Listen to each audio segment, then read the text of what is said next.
नमस्कार। दिन भर की खबरों का हर अपडेट और फॉलो अप लेकर मैं हूं आपके साथ अमित शर्मा। खबरों की खबर या फिर खबरों पर असर, हमारे संवाददाता खबरों के पीछे दौड़ते हैं दिन भर। ग्राउंड जीरो से सीधी खबर बताएंगे आपको जनता रिपोर्टर। भारत कोरोना की दूसरी लहर के लिए तैयार नहीं था और यही वजह थी कि कोरोना की दूसरी लहर ने भारत में भयंकर तबाही मचाई थी। लेकिन तीसरी लहर आने की आशंकाओं के बीच केंद्र सरकार पुरानी गलतियों से सबक लेकर आगे की तैयारियां कर रही हैं। और ऐसा हम इसलिए कह रहे हैं क्योंकि खुद प्रधानमंत्री नरेंद्र मोदी ने ऑक्सीजन के स्टॉक और उसकी आपूर्ति को लेकर एक उच्च स्तरीय बैठक की अध्यक्षता की। पीएम मोदी ने इस बैठक में बताया कि देश में 1500 से ज़्यादा पीएसए ऑक्सीजन प्लांट तैयार किए जा रहे हैं, जिसके काम में और ज़्यादा तेज़ी लाने की ज़रूरत है ताकि जब तीसरी लहर आए तो उससे पहले ही हम तैयार रहें। प्रधानमंत्री नरेंद्र मोदी ने देश भर में चिकित्सीय ऑक्सीजन की आपूर्ति बढ़ाने और उसकी उपलब्धता को लेकर शुक्रवार को एक उच्च स्तरीय बैठक की। इसकी जानकारी प्रधानमंत्री कार्यालय पीएमओ ने दी है। पीएमओ ने कहा कि इस बैठक में प्रधानमंत्री मोदी ने बताया कि देश भर में 1500 से अधिक पीएसए ऑक्सीजन संयंत्र तैयार किए जा रहे हैं, जिस पर और तेजी से काम करने की जरूरत है। इसके अलावा पीएम मोदी ने तीसरी लहर से पहले सभी व्यवस्था को दुरुस्त करने को कहा। कोरोना की दूसरी लहर का कहर अभी खत्म नहीं हुआ है, तो ऐसे में अब कप्पा वेरिएंट की एंट्री भारत में हो चुकी है। आपको बता दें कि उत्तर प्रदेश के गोरखपुर में 66 साल के एक युवक की जीनोम सीक्वेंसिंग के बाद रिपोर्ट पॉजिटिव आई, जिसमें कप्पा वेरिएंट उस व्यक्ति के अंदर पाया गया है। आपको बता दें कि ये व्यक्ति की मौत जून महीने में हो चुकी है, लेकिन जीनोम सीक्वेंसिंग अब की गई, जिसमें इस कप्पा वेरिएंट की पुष्टि हुई है। इसके बाद आपको बता देंगे स्वास्थ्य विभाग की आंखें जो है वो खुल चुकी हैं और अब स्वास्थ्य विभाग इस मृतक की जो ट्रैवल हिस्ट्री है उसको खंगालने में जुट गया है। प्रदेश में डेल्टा प्लस वेरिएंट के बाद अब कोरोना के एक नए स्ट्रेन कप्पा वेरिएंट की एंट्री हो चुकी है। आपको बता दें कि गोरखपुर में डेल्टा प्लस स्ट्रेन के 2 मामले सामने आने के बाद अब 2 रोगियों में कोविड-19 का कप्पा स्ट्रेन पाया गया है। गौरतलब है कि कुछ दिन पहले किंग जॉर्ज मेडिकल कॉलेज में 109 नमूनों की जीनोम सीक्वेंसिंग में इस वायरस को पता चला है, जिसके बाद यूपी में अब जीनोम सीक्वेंसिंग की सुविधा को बढ़ाया जा रहा है। कोरोना संक्रमण की तीसरी लहर की चेतावनी देने के बाद भी लोगों में कुछ खास नियमों को लेकर जागरूकता नजर नहीं आई है, तो वहीं लोग लापरवाह नजर आए और पर्यटक क्षेत्रों में लोग नियमों की धज्जियां उड़ाते हुए नजर आए हैं। तो वहीं आपको बता दें, इस पर प्रधानमंत्री नरेंद्र मोदी ने कहा है कि लापरवाहियां हमारी परेशानियों को बढ़ा सकती है। पिछले 24 घंटों के आंकड़ों के अनुसार अभी तक 43,000 से ज्यादा मामले आए हैं और वहीं 911 लोगों की मौत हो चुकी है। कोरोना संक्रमण की तीसरी लहर की चेतावनी के बाद भी लोगों में कुछ खास जागरूकता नजर नहीं आ रही है। लोग अभी भी लापरवाह बने हुए हैं। पर्यटक क्षेत्रों में लोगों ने कोरोना के नियमों की जमकर धज्जियां उड़ाई हैं, तो इस पर प्रधानमंत्री नरेंद्र मोदी ने कहा है कि ऐसी लापरवाही हमारी परेशानी को और बढ़ा सकती है। कोरोना के आंकड़ों की बात करें तो पिछले 24 घंटे में देश भर के 43,393 नए मामले सामने आए और 911 लोगों ने अपनी जान गंवा दी। दिल्ली हाईकोर्ट ने देश में समान नागरिक संहिता की जरूरत पर जोर दिया है। तलाक के एक मामले में फैसला देते हुए कोर्ट ने कहा कि देश में यूनिफॉर्म सिविल कोड की जरूरत है। कोर्ट ने कहा कि देश धर्म जाति कम्युनिटी से ऊपर उठ चुका है। दिल्ली हाईकोर्ट ने देश में समान नागरिक संहिता की जरूरत पर जोर दिया है। तलाक के एक मामले में फैसला देते हुए कोर्ट ने कहा है कि देश में यूनिफॉर्म सिविल कोड की जरूरत है। कोर्ट ने कहा है कि देश धर्म जाति कम्युनिटी से ऊपर उठ चुका है। आधुनिक भारत में धर्म जाति की बाधाएं तेजी से टूट रही हैं। तेजी से हो रहे इस बदलाव की वजह से अंतर धार्मिक और अंतर जाति विवाह या फिर विच्छेद यानी कि डाइवोर्स की दिक्कत भी आ रही है। महंगाई का विकास जारी, अच्छे दिन देश पर भारी, ये हमारे नहीं बल्कि कांग्रेस नेता राहुल गांधी के बोल हैं। उन्होंने देश में बढ़ती पेट्रोल डीजल की कीमतों और सीएनजी पीएनजी के दाम को लेकर एक बार फिर केंद्र की मोदी सरकार पर निशाना साधा। गौरतलब है कि देश में पेट्रोल डीजल की कीमतें ऐतिहासिक ऊंचाई पर हैं। आधे से ज्यादा देश में पेट्रोल 100 रुपए के पार कर चुका है, लेकिन महंगाई का बोलबाला सियासी मुद्दा होने के बावजूद हलचल तेज नहीं कर पा रहा। हालांकि कई राज्यों में प्रदर्शन जरूर हो रहे हैं। पेट्रोल डीजल और सीएनजी पीएनजी की बढ़ोतरी कीमतों को लेकर एक बार फिर से राहुल गांधी ने केंद्र की मोदी सरकार को निशाने पर लिया है। उन्होंने पीएम मोदी पर हमला बोलते हुए तंज कसा और कहा कि मोदी के अच्छे दिन देश पर बोझ हैं। प्रधानमंत्री केवल अपने दोस्तों के प्रति जवाबदेह हैं। नए पेट्रोलियम मंत्री के तौर पर हरदीप सिंह पुरी के पदभार संभालने के बाद शुक्रवार को पेट्रोल और डीजल की कीमतों में एक बार फिर से फेरबदल देखने को मिला था। कल हालांकि आज इसमें कोई बदलाव नहीं हुआ है। इसके बावजूद कीमतों के लगातार बढ़ने के चलते पेट्रोल डीजल के भाव ऐतिहासिक ऊंचाई पर हैं। ईंधन की कीमत स्थिर रहने के बाद दिल्ली में पेट्रोल 100 रुपये 56 पैसे प्रति लीटर तो डीजल 89 रुपये 62 पैसे प्रति लीटर बिक रहा है। आधे से ज्यादा देश में पहले ही 100 रुपये का आंकड़ा पार कर चुका है पेट्रोल। जबकि मुंबई की बात करें तो यहाँ पर 106 रुपये 59 पैसे प्रति लीटर बिक रहा है, जबकि मुंबई में डीजल की कीमत भी 97 रुपये 18 पैसे प्रति लीटर है। AIMIM प्रमुख असदुद्दीन ओवैसी ने सुभाषपा अध्यक्ष OP राजभर से बहराइच में मुलाकात की। इसके बाद दोनों नेता मसूद गाजी के मज़ार पर सजदा करने पहुंचे। वहीं अब बीजेपी ने इसको बड़ा मुद्दा बना दिया है। बीजेपी ने कहा कि जिस मसूद गाजी ने भारत पर हमला किया था उसके आगे सजदा करना देशद्रोह है। बीजेपी ने कहा कि ओवैसी और राजभर ने महाराजा सुहेल देव का अपमान किया है। AIMIM प्रमुख असदुद्दीन ओवैसी ने भारतीय सुहेलदेव समाज पार्टी के अध्यक्ष ओम प्रकाश राजभर से बहराइच में मुलाकात की। इसके बाद दोनों नेता गाजी के मजार पर सजदा करने पहुंचे। इस पर सियासत भी शुरू हो गई है। प्रदेश सरकार में मंत्री अनिल राजभर ने ओवैसी और OP राजभर पर निशाना साधा। अनिल राजभर ने कहा है कि ओवैसी और OP राजभर ने महाराजा सुहेलदेव का अपमान किया। जिस व्यक्ति ने देश भर में हमला करने का गुनाह किया उसको मजार पर जाना, सम्मानित करने का काम करना न केवल राजभर समाज का अपमान है बल्कि गरीबों और देश का भी अपमान है। यूपी के सीएम योगी आदित्यनाथ ने सभी नागरिकों को बेहतर सुविधा उपलब्ध कराने के लिए जनसंख्या नियंत्रण की जरूरतों पर जोर दिया है। वहीं आपको बता दें कि यूपी सरकार ने बढ़ती जनसंख्या पर एक खास प्लान बनाया है, जिसे योगी आदित्यनाथ ने 11 जुलाई जनसंख्या दिवस पर जारी करेंगे। उत्तर प्रदेश में बढ़ती जनसंख्या पर काबू पाने के लिए योगी सरकार नई जनसंख्या नीति लाने की तैयारी में है, जिसके तहत परिवार नियोजन कार्यक्रम के अंतर्गत जारी गर्भ निरोधक उपायों की सुलभता को बढ़ाया जाएगा। नागरिकों को बेहतर सुविधाएं मुहैया कराने के लिए जनसंख्या नियंत्रण की जरूरतों पर जोर दिया जाएगा। वहीं आपको बता दें कि यूपी सरकार ने बढ़ती जनसंख्या पर काबू पाने के लिए खास प्लान बनाया है। मुख्यमंत्री योगी आदित्यनाथ इस नीति को जनसंख्या दिवस के मौके पर 11 जुलाई को जारी करेंगे। कश्मीर में ऑपरेशन ऑल आउट के चलते आतंकवादियों में दहशत का माहौल है। इसी दहशत के चलते आज 2 आतंकवादी सेना की घेराबंदी को तोड़ते हुए वहां से फरार हो गए। सेना ने इन आतंकियों की काफ़ी तलाश की, मगर जब उनके हाथ कुछ नहीं लगा तो वे ऑपरेशन को समाप्त करके वापस चले गए। जम्मू कश्मीर में सुरक्षा बलों को बड़ी कामयाबी मिली है। पुलिस सूत्रों ने बताया है कि रेडवानी इलाके में 2 से 3 आतंकवादियों की मौजूदगी की सूचना उन्हें देर रात मिली थी। सूचना मिलते ही बिना समय गंवाए SOG, सेना और CRPF के जवान रात को ही इलाके में पहुंच गए। आतंकवादियों की तलाश में सुरक्षा बलों ने आतंकवादियों की तलाश भी शुरू कर दी। एक जगह छिपे आतंकवादियों ने जब सुरक्षा बलों को अपने नजदीक आते देखा तो उन्होंने उन पर गोलीबारी शुरू कर दी। इस बीच सुरक्षा बलों ने भी आतंकवादियों पर जवाबी फायरिंग की। यूपी के मुख्यमंत्री और राजस्थान के राज्यपाल रहे कल्याण सिंह की तबीयत इन दिनों खराब चल रही है। उनका इलाज लखनऊ के संजय गांधी अस्पताल में चल रहा है। आपको बता दें कि डॉक्टर्स की निगरानी में उनका इलाज चल रहा है। वहीं उनके स्वास्थ्य को लेकर सोशल मीडिया पर लगातार अफवाहें उड़ रही हैं, जिसको लेकर उनके पोते ने अफवाहों से बचने की अपील की है। वहीं बीजेपी के कई नेताओं ने उनका स्वास्थ्य जाना है। वहीं पीएम मोदी ने भी उनके स्वास्थ्य को लेकर संदीप सिंह से फोन पर बात की और उनका हालचाल जाना। यूपी के पूर्व सीएम और राजस्थान के राज्यपाल रहे कल्याण सिंह इन दिनों अस्पताल में भर्ती हैं। कल्याण सिंह का इलाज लखनऊ के संजय गांधी आयुर्वेद संस्थान में चल रहा है और कल्याण सिंह डॉक्टर्स की निगरानी में है। फिलहाल कल्याण सिंह की हालत में सुधार है, ऐसा उनके पोते और प्रदेश महामंत्री संदीप सिंह ने बताया है।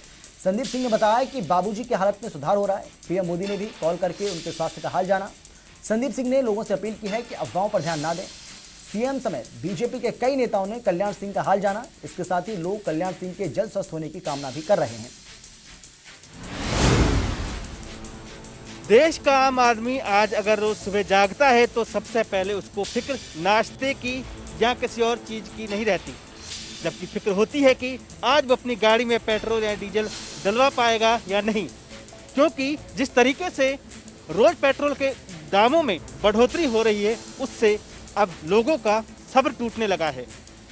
लोगों का मानना है कि अगर इस तरह ही पेट्रोल और डीजल के दाम बढ़ते रहे तो उन्हें अपनी गाड़ी को भी नीलाम करना पड़ेगा। अब उन्होंने सरकार से उम्मीद जताई है कि सरकार जल्द ही कोई फैसला ले ताकि पेट्रोल और डीजल के लगातार बढ़ते दामों पर रोक लगाई जा सके। पेट्रोल डीजल को लेकर गुरुवार का दिन राहत भरा रहा। दरअसल गुरुवार को पेट्रोल डीजल की कीमतों में कोई फेरबदल नहीं हुआ, लेकिन पिछले कुछ दिनों से जिस तरह से पेट्रोल डीजल के दाम बढ़े हैं उससे लोगों का सब्र भी अब जवाब देने लगा है। इतना ही नहीं, पेट्रोल डीजल के दाम बढ़ने से रोजमर्रा की चीजों के दामों में भी बढ़ोतरी देखने को मिल रही है, जिससे लोगों की गाड़ी कमाई पर महंगाई पर खर्च हो रही है। पंजाब चुनाव लड़ने वाले बयान पर आंदोलनकारी नेता गुरनाम चढ़ूनी फंसते नजर आ रहे हैं। हरियाणा के कृषि मंत्री जेपी दलाल ने चढ़ूनी की मंशा पर सवाल उठाए हैं। साथ ही उन्होंने कहा है कि हमने पहले ही कहा था कि आंदोलनकारी किसानों के नाम पर राजनीति कर रहे हैं। वहीं किसान जत्थेबंदियों ने भी गुरनाम सिंह चढ़ूनी के बयान से किनारा कर लिया है। पंजाब में विधानसभा चुनाव लड़ने वाले बयान पर आंदोलनकारी नेता गुरनाम चढ़ूनी चौतरफा गिरते नजर आ रहे हैं। बीजेपी ने चढ़ूनी की मंशा पर सवाल उठाए। हरियाणा के कृषि मंत्री जेपी दलाल ने कहा है कि हमने पहले ही कहा था कि आंदोलनकारी नेता अपनी राजनीतिक नीति तलाश रहे हैं, अब वो खुलकर बोल रहे हैं। किसान जत्थेबंदियों ने भी चढ़ूनी के इस बयान से किनारा कर लिया है। उन्होंने इसे निजी बताया है। साथ ही कहा कि किसान जत्थेबंदियां पश्चिम बंगाल में भी गई थी। देश की राजधानी दिल्ली में मौसम का मिजाज बदला बदला नजर आ रहा है। कई इलाकों में हल्की बारिशें दिल्ली वासियों को लगातार ठंड पहुंचाने का काम कर रहा है। आपको बता दें कि दिल्ली एनसीआर में जिस बात का लोगों का इंतजार था, अब वो इंतजार खत्म होता नजर आ रहा है।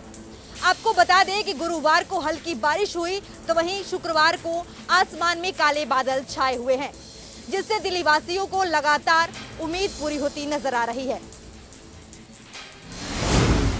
दिल्ली में मौसम का मिजाज अब बदला नजर आ रहा है। कई इलाकों में हल्की बारिश, लोगों को गर्मी से राहत मिली। कल ये बारिश हुई थी, यानी कि गुरुवार के दिन हल्की फुल्की बारिश राजधानी दिल्ली के कई इलाकों में हुई। लेकिन अब जिस बात का इंतजार दिल्ली एनसीआर के लोग लगातार कर रहे थे, अब ऐसा लग रहा है कि उनका इंतजार बहुत जल्द खत्म होने वाला है। गुरुवार को दिल्ली के कई इलाकों में जिस तरीके से हमने आपको बताया कि झमाझम बारिश देखने को मिली, तो शुक्रवार को भी आसमान में काले बादल छाए रहे, बादलों की लुका छुपी देखने को मिली, जिससे उम्मीद की जा रही है कि जल्द अब दिल्ली वासियों को गर्मी से राहत मिलेगी। हरियाणा के मुख्यमंत्री मनोहर लाल शुक्रवार को हरियाणा के राजभवन पहुंचे और राज्यपाल सत्यदेव नारायण आर्य से मुलाकात की। इस दौरान मुख्यमंत्री मनोहर लाल ने राज्यपाल सत्यदेव नारायण आर्य को त्रिपुरा का राज्यपाल बनाए जाने पर बधाई और शुभकामनाएं दी।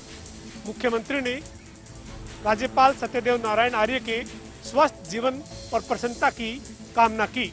इसके साथ ही राज्यपाल सत्यदेव नारायण आर्य ने भी हरियाणा के लोगों के लिए सुख शांति और समृद्धि की कामना की।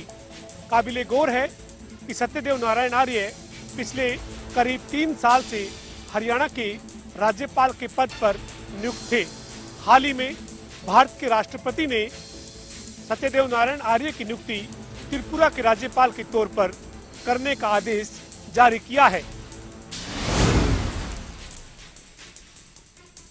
वीरभद्र सिंह को आज शिमला से अंतिम विदाई दी गई। इससे पहले ऐतिहासिक रिज मैदान पर अंतिम दर्शनों के लिए लोगों की कतारें देखने के लिए मिली। यही नहीं, इस दौरान भाजपा के राष्ट्रीय अध्यक्ष जेपी नड्डा के साथ मुख्यमंत्री जयराम ठाकुर और तमाम कैबिनेट मंत्रियों ने भी आज उनको श्रद्धा सुमन अर्पित किए। इसके बाद कांग्रेस मुख्यालय राजीव भवन में भी उनके पार्थिव शरीर को कुछ देर के लिए रखा गया, जहां कांग्रेस के नेता राहुल गांधी भी पहुंचे और उन्हें श्रद्धा सुमन अर्पित किए, परिवार को ढांढस बधाया। उसके बाद उनके पार्थिव शरीर को अब उनके पैतृक स्थान रामपुर बुशहर ले जाया जा रहा है, जहां कल उनका अंतिम संस्कार किया जाएगा। खबर यह भी है कि वहां पर भी कई बड़े नेता मौजूद रहेंगे। कई प्रदेशों के मुख्यमंत्री के भी पहुंचने की उम्मीद बनी हुई है। लखीमपुर में महिला प्रत्याशी के समर्थक की साड़ी खींचने की घटना को लेकर उत्तर प्रदेश में राजनीति तेज हो गई है। प्रियंका गांधी से लेकर अखिलेश यादव, मायावती ने उत्तर प्रदेश सरकार को घेरा है। हालांकि मुख्यमंत्री योगी आदित्यनाथ ने संज्ञान लेते हुए लखीमपुर खीरी के इंस्पेक्टर और सीईओ को सस्पेंड कर दिया है। लेकिन बड़ी बात यह है, पार्टी भी डिफरेंस की बात करने वाली भारतीय जनता पार्टी की सरकार में चुनावी प्रक्रिया पर जिस तरीके से बलवा दिखाई दिया, महिलाओं की असमत तार तार की गई, गोलीकांड हुआ, प्रत्याशियों के पर्चे छीने गए, आखिर इस सब का संदेश किस ओर जाता है? जहां प्रदेश सरकार हर गांव को सड़क से जोड़ने का दावा कर रही है, वहीं हमीरपुर जिला में अभी भी एक ऐसा गांव है जो कि सड़क सुविधा से वंचित है। हम बात कर रहे हैं हमीरपुर जिला की ग्राम पंचायत बल के मोही गांव की, जो वार्ड नंबर 5 में हरिजन बस्ती है। उसके लिए जो है सड़क काफ़ी दिनों से बंद पड़ी हुई है। ग्रामीणों का कहना है कि यह सड़क 100 मीटर तक जो है बंद की गई है, क्योंकि यहाँ पर कोई ज़मीनी विवाद के चलते जो है यह सड़क सुविधा बंद की गई है। लेकिन हालात ये है कि ग्रामीणों में जब भी कोई व्यक्ति बीमार पड़ जाता है तो उसे कंधों पर उठाकर मेन सड़क तक पहुंचाना पड़ता है। ग्रामीणों ने प्रदेश सरकार और जिला प्रशासन से गुहार लगाई है कि जल्द से जल्द इस रास्ते को खुलवाया जाए ताकि यहाँ के ग्रामीणों को सुविधा मिल सके। ग्रामीणों ने बताया कि यहाँ पर 40 घर ऐसे हैं जो कि बिल्कुल सड़क सुविधा से वंचित हैं। अगर कहीं गांव में कोई व्यक्ति बीमार पड़ जाता है तो उसे चारपाई या कंधों पर उठाकर अस्पताल पहुंचाने के लिए ले जाया जाता है, जिसके चलते लोगों को काफ़ी दिक्कतों का सामना करना पड़ता है। लोगों ने जिला प्रशासन और सरकार से गुहार लगाई है कि जल्द से जल्द इस रास्ते को खुलाया जाए ताकि लोगों को सड़क की सुविधा मिल सके। गर्मी में लोगों का जीना मुहाल हो गया है। गर्मी की वजह से बिजली के लंबे लंबे कट लग रहे हैं, तो बिजली के बिल भी पंखा और कूलर लगातार चलने की वजह से अधिक आ रहे हैं। इसके अलावा भीषण गर्मी के चलते हैजा, उल्टी, डायरिया जैसी बीमारी लगातार फैल रही हैं। सरकारी अस्पताल की बात करें या प्राइवेट अस्पतालों की बात करें तो इन दिनों मरीजों की संख्या बढ़ गई है। प्रदेश की मनोहर सरकार हजारों ऐसे लोगों को मनोहर सौगात देने जा रही है जो कि बीते 20 वर्षों से सरकारी जमीनों पर, सरकारी भूमि पर, दुकानों पर किराए पर रह रहे थे या फिर तय बाजारी के तहत उनके पास कब्जा था। ऐसे तमाम कब्जाधारियों को मनोहर सरकार शहरी निकाय स्वामित्व योजना के तहत मालिकाना हक देने जा रही है।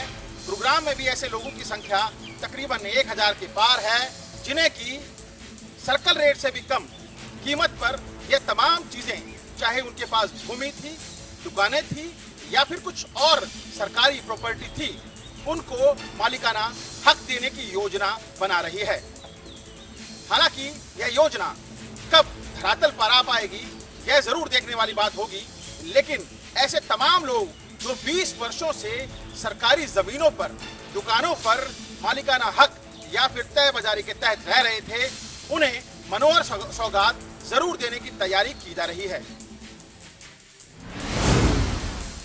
कोरोना महामारी में जहां लगातार अभिभावकों पर निजी स्कूलों की मनमानी के चलते बोझ बढ़ रहा था, अब असर जो है इस कदर देखने को मिल रहा है कि अभिभावक जो हैं अपने बच्चों को निजी स्कूलों से निकालकर सरकारी स्कूलों में एडमिशन कराने के लिए पहुंच रहे हैं। दरअसल सोनीपत के गांव शहजादपुर में बने राजकीय सीनियर सेकेंडरी स्कूल में अब ऐसे हालात हैं कि जहां पिछले साल यहां एडमिशन की संख्या कम होती थी, तो इस साल जो है काफ़ी इजाफा देखने को मिल रहा है। वहीं अभिभावकों का भी यही कहना है कि निजी स्कूलों में जब वो SLC लेने के लिए जाते हैं तो निश्चित तौर पर उन्हें जो है SLC नहीं दिया जाता है और मनमाने पैसे जो हैं वो वसूले जाते हैं, और ऐसे में जो अभिभावक हैं अब सरकारी स्कूलों का रुख कर रहे हैं। वहीं दूसरी तरफ अगर बात करें तो प्रिंसिपल का भी यही कहना है कि ग्रामीण स्तर पर अक्सर लोगों का ऐसा रहता है कि निजी स्कूल में ज़्यादा एडमिशन करवाते हैं, और कोरोना महामारी के अब दूसरी जो लहर थी उसके बाद अब तीसरी लहर आने वाली है, लेकिन जो है सरकार अभी स्कूल खोलने का विचार नहीं कर रही है। ऑनलाइन पढ़ाई चल रही है और इसी के मद्देनजर अब सरकार ने ये फैसला लिया है कि ऑनलाइन जो है सरकारी स्कूलों में भी पढ़ाई अच्छे से हो। इसके लिए न केवल स्कूल प्रशासन बल्कि प्रशासन भी पूरी तरह से काम कर रहा है, घर घर जाकर बच्चों को एडमिशन के लिए लगातार प्रयास कर रहा है। तो दूसरी तरफ इस साल जो सरकार की तरफ से पुस्तकें नहीं मिल पाई, उसको लेकर भी स्कूल की सराहना ये है कि यहाँ के जो टीचर हैं वो पुस्तकों का आदान प्रदान करवाकर बच्चों की शिक्षा में किसी भी प्रकार की बाधा ना आए, इसके लिए लगातार प्रयास कर रहे हैं और यह प्रयास काफ़ी सराहनीय है। बाल मजदूरी पर हुआ कड़ा एक्शन। लगातार बाल मजदूरी की मिल रही शिकायतों के बाद चाइल्ड हेल्पलाइन और जिला बाल संरक्षण इकाई ने संयुक्त रूप से छापेमारी करते हुए 9 बाल मजदूरों का रेस्क्यू किया। वहीं टीम के अधिकारियों ने बताया कि लंबे समय से उन्हें इस चीज की शिकायतें मिल रही थी कि कुछ औद्योगिक इकाइयों के अंदर बाल मजदूरी करवाई जा रही है, जिसके बाद दोनों टीमों ने इसकी रेकी की और उस जगह को सर्च किया जहां पर बाल मजदूरी करवाई जा रही थी। जगाधरी के अंदर एक सैनिटरी की फैक्ट्री थी जहां पर सैनिटरी का सामान बनाया जाता है। वहां पर जब टीम पहुंची तो बाल मजदूरी करवाई जा रही थी। मौके से अधिकारियों ने जो है 9 बाल मजदूरों का रेस्क्यू किया। साथ ही उन्होंने कहा कि अब आगामी कार्रवाई के लिए CWC कमेटी के आगे इन्हें पेश किया जाएगा। साथ ही इनके विभागों की काउंसलिंग की जाएगी और जो संचालक इस तरीके से बाल मजदूरी करवा रहे हैं उनको भी टीम ने चेतावनी दी है कि बाल मजदूरी ना करवाई जाए, अन्यथा उन पर भी कड़ी कार्रवाई होगी। खोरी बस्ती में प्रस्तावित अवैध निर्माण को ढहाने की कार्रवाई जो कल भी नहीं हो पाई थी उसे आज भी स्थगित कर दिया गया, क्योंकि जिला प्रशासन ने खोरी बस्ती में अवैध रूप से रहने वाले लोगों को अपना सामान बचाने का एक और मौका दिया है। जिला उपायुक्त यशपाल यादव ने कहा कि क्योंकि खोरी बस्ती में लोगों ने अपने खून पसीने की कमाई से इन मकानों को बनवाया है, तो सरकार व जिला प्रशासन उन्हें मकान की एक एक ईंट और मकान की खिड़कियां दरवाजे तक ले जाने की छूट दे रही है। इसके लिए उनके पास आज का ही समय है। यहाँ विशेष तौर पर आज बता दें कि आज खोरी बस्ती में थाली चम्मच से बजाकर भी विरोध प्रदर्शन किया गया। उनका कहना था कि अगर कोरोना को भगाकर सरकार के आह्वान पर थाली बजाकर कोरोना को भगाया जा सकता है, तो यहाँ के निवासी थाली चम्मच बजाकर इस सरकार को भी भगाने का काम कर सकते हैं और प्रशासन के कान खोलने का काम कर सकते हैं। लेकिन जिला उपायुक्त ने साफ कर दिया है कि कार्रवाई हर हालत और हर हालात में होकर रहेगी, क्योंकि सुप्रीम कोर्ट ने 7 जून को जो आदेश दिए थे उन आदेशों का हर हाल में पालन किया जाएगा। अब देखने वाली बात होगी कि 2 दिन की राहत देने के बाद क्या कल प्रशासन की तरफ से कार्रवाई शुरू हो पाती है या नहीं। जम्मू कश्मीर के सुंदरबनी इलाका में आज आतंकवादियों और सुरक्षा बलों के बीच में मुठभेड़ हुई, जिसमें एक आतंकी को सुरक्षा बलों के ने मार गिराया और इसमें 2 भारतीय सेना के जवान जो है वो शहीद हुए हैं। भारतीय सेना के जवान जो शहीद हुए उन्हें सुंदरबनी अस्पताल में पोस्टमार्टम के लिए लाया गया। वहां पर उनका पोस्टमार्टम किया गया और उनके पार्थिव शरीर को उनके परिवार वालों को पूरे रस्म रिवाज के लिए अब सौंप दिया जाएगा। दूसरी तरफ मैं आपको बता दूं कि सुंदरबनी का ये वही इलाका है जहां कुछ दिन पहले भी कुछ आतंकियों की तलाश के लिए एक बड़े पैमाने पर सर्च ऑपरेशन जो है यहाँ पर चलाया गया था। उसके बाद लगातार सुंदरबनी के इसी इलाके पे आज भी कुछ आतंकवादियों की गतिविधि को देखा गया। उसके बाद पूरे इलाके की घेराबंदी करके वहाँ पर बड़े पैमाने पर सर्च ऑपरेशन जो है वो चलाया गया। उसके बाद जब आतंकियों की भनक सुरक्षा बलों को लगी तो उन्होंने फायरिंग की और उसी फायरिंग की जवाबी कार्रवाई में आतंकवादियों ने भी फायरिंग की और आतंकवादियों और भारतीय सेना के जवानों के बीच में जो फायरिंग हुई उसमें भारतीय सेना के 2 जवान जो हैं वो शहीद हुए और उसी के साथ साथ एक आतंकवादी को सुरक्षा बलों ने मार गिराया है।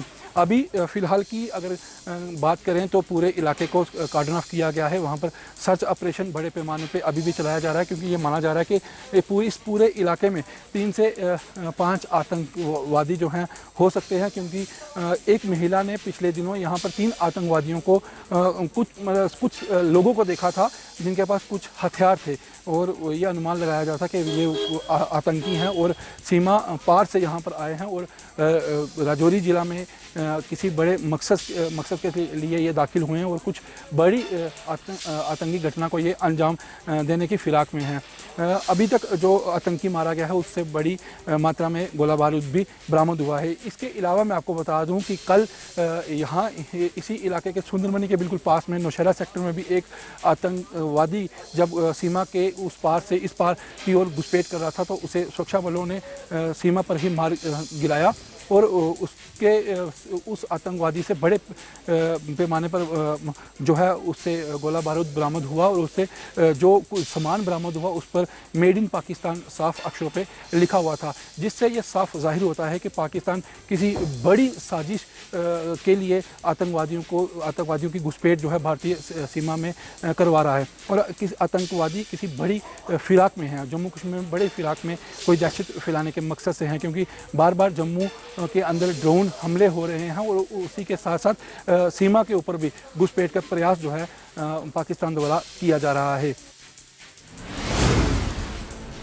सोनीपत में लगातार बदमाशों के हौसले बुलंद होते जा रहे हैं और model town Punjab national bank शाखा में दो अज्ञात बदमाश नकाबपोश पहुंचते हैं और जो है चाकू और बंदूक के नोक पर जो है लाखों रुपए की लूट करके फरार हो जाते हैं। हालांकि मौके पर पुलिस पहुंचती है लेकिन पुलिस के हाथ जो है खाली ही रह जाते हैं। पूरे शहर को सील बंद करने की बात कही जाती है, लेकिन जिस प्रकार से लगातार सोनीपत में लूट और डकैती के मामले सामने आ रहे हैं, इससे ऐसा नजर आ रहा है कि सोनीपत में बदमाशों के हौसले बुलंद है और पुलिस कहीं ना कहीं नाकाम नजर आ रही है। और ताजा मामला मॉडल टाउन में पंजाब नेशनल बैंक का है, जहां लाखों की लूट करके दो अज्ञात बदमाश जो है फरार हो गए हैं। मौके पर पुलिस पहुंची है लेकिन पूरे मामले की इन्वेस्टिगेशन अभी जारी है। कोरोना महामारी की तीसरी लहर को देखते हुए जिला उपायुक्त कैप्टन मनोज कुमार ने वैक्सीनेशन अभियान भी शुरू कर दिया है। वैक्सीनेशन अभियान के तहत आज 6 बसों को हरी झंडी दिखाकर एक सामाजिक संस्था के साथ रवाना भी किया। हालांकि जिला उपायुक्त कैप्टन मनोज कुमार ने कहा कि वैक्सीनेशन अभियान अब तेज करना पड़ेगा, क्योंकि जिस तरह से तीसरी लहर का अंदेशा है, ऐसे में कहीं ना कहीं हर आदमी को वैक्सीन लगवानी होगी। इसके लिए आज 6 बसें हर गाँव में जाएंगी, जो कि गाँव में जाकर हर आदमी को जागरूक भी करेंगी और वैक्सीन भी लगाई जाएगी। कैप्टन मनोज कुमार ने लोगों से आह्वान किया कि वो इस अभियान में बढ़ चढ़कर भाग ले और इसके तहत आगे भी कुछ संस्थाओं से भी उन्होंने अपील की है कि वो आगे मिलकर और भी बस चलाए ताकि हर आदमी तक वैक्सीन पहुंच सके।